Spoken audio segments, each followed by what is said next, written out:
Welcome to the new and improved Remo Show. Let's get it, let's go.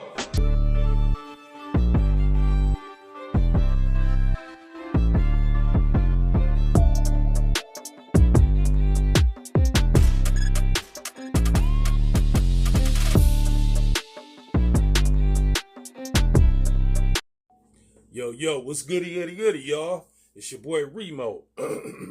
Yeah, and happy Sunday. Yeah, I know y'all getting ready for Sunday dinner. I don't know what I'm gonna cook for Sunday dinner today. Whatever I cook, I'm gonna go live later on and show y'all my dinner. You know, I'm gonna share my dinner recipe with y'all. But yeah, y'all, y'all ready to laugh today or what? Yeah, I want to tell y'all a quick story about when I was driving trucks and I was on Interstate 65 and I saw some dancing ghosts.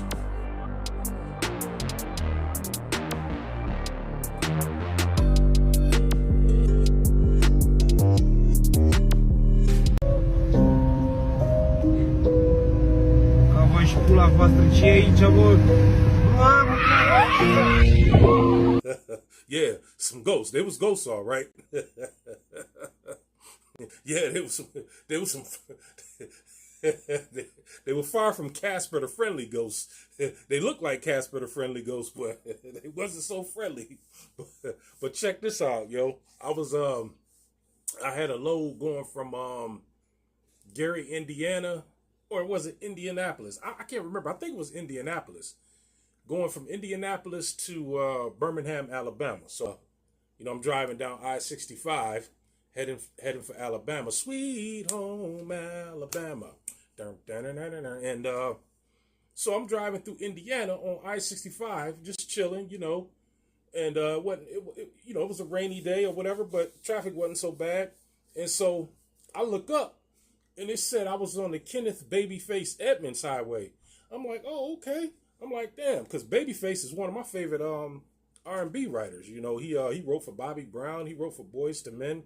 You know, one of my favorite songs he wrote and sang was "This is for the cool in you. This is for the cool in you." And I'm driving down 65, and out of the corner of my eye, I see some dancing ghosts, and I'm like, "This is for the cool." And I look. And I saw these dancing ghosts. I'm like, what the fuck? It was nighttime. I'm like, what the hell is going on? So I'm driving. I think I got like by I'm driving down 65.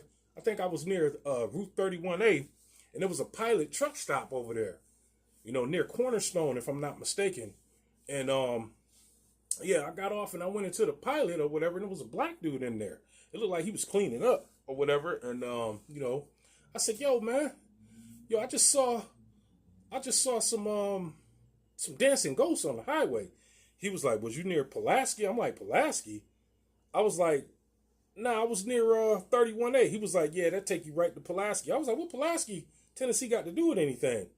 He was like, it got a lot to do with everything. He was like, it got a lot to do with the ghosts you just saw. And I'm like, okay, I know they say people slow down here. And I didn't want to go off on them because it wasn't making no sense. But I said, yo, man, what's the connection between Pulaski, Tennessee, and these ghosts I saw? I said, I'm a little distraught right now. Help me out. He was like, don't you know? I was like, spit it out, man. Know what? He was like, Pulaski, Tennessee is the birthplace of the Ku Klux Klan. What the what? Go, drive! Drive all aboard! Drive! Put the pedal to the metal! Get the hell out of here! Drive, hell! Then And he said, what you saw was a Klan rally. He was like, I'm glad you didn't stop. I'm like, I'm on the highway. I ain't stopping. It was night, you know, it was dark. He was like, don't you know we still got sundown towns in America? I said, huh? I said, in America? The home of the brave? I said, we still got sundown towns around here? He was like, yeah. He was like, you surrounded by a bunch of them right now. I said, so how do you feel working here? I said, do you feel comfortable? He said, oh, man, I got life insurance. I'm like, okay, here he go again with this slowness.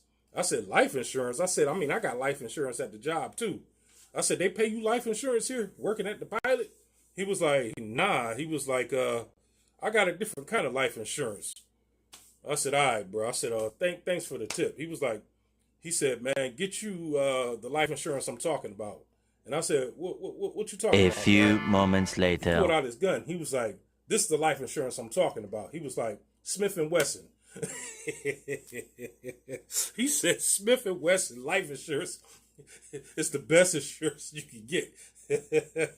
He was like, I was like, oh, okay. I bust out laughing, because he was an older guy. I thought he was just slow. You know what I mean, or senile, or whatever. He was like, nah, man. He was like, I'm gonna make it plain. He was like, Smith and Wesson. He was like, he was like, another good life insurance policy is Sam Colt. He was like, you ever heard of Sam Colt? I was like, Sam Colt. I was like, you mean the guy that made the beer Colt 45? He was like, no, the guy that made the gun for Colt 45. He was like, the beer was named after the gun. I was like, really? He was like, yeah. He was like, there's an old saying that goes, God created men, Abraham Lincoln freed men, and Sam Colt made men equal. So I'm driving all the way to Alabama thinking about what this man said. I'm like, you know what? Yeah, he's telling the truth. I'm like, yo, this dude was telling the truth. See, you can learn a lot from a dummy. Well, I wouldn't say he was a dummy. You can learn a lot from your seniors. That dude wasn't no dummy. He just was old and he was country. Not all country folks are dumb. A lot of them are very intelligent, and a lot of them have been through a whole lot of shit. A lot of them know the road that you're going down. You know what I mean? Metaphorically speaking. So I got to Birmingham. I shut down in Birmingham, dropped off the load or whatever, and I chilled there for a little bit. And I went to the 16th Street Baptist Church. Had a blast. I never forgot that, yo.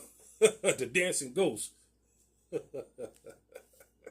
Yeah, but y'all know what was funny about that Babyface song? This is for the cool in you. Y'all used to watch. Have y'all ever watched Family Matters? Remember when Steve Urkel turned into Stefan? Well, when he turned into Stefan, remember he was cool. He drank that cool juice or that cool potion. Anyway, when he got his swag on, he turned into Stefan and shit. He went to the party and they was playing "This Is for the Cool in You." In the background, you could hear it. I was like, oh man, that was the perfect song. I remember watching that as a teenager, like, oh man, they picked the perfect song for him to walk in cool. He was like walking in, strutting, you know what I mean? Hollering at the chicks. Unforgettable. Memories from the 1990s, y'all. All right, check it out. Next week, y'all. 100. Let's talk about the history of the Ku Klux Klan. The Ku Klux Klan, or the KKK, was founded in 1865 in Tennessee. It being founded in 1865 is no coincidence. It was right after the Civil War, and Reconstruction policies were very active in the South. And the Klan was founded as a means to fight back against these Reconstruction policies, seeing Black people and former enslaved people as a threat. Now, what a lot of people don't know is the KKK has existed and died 3 separate times.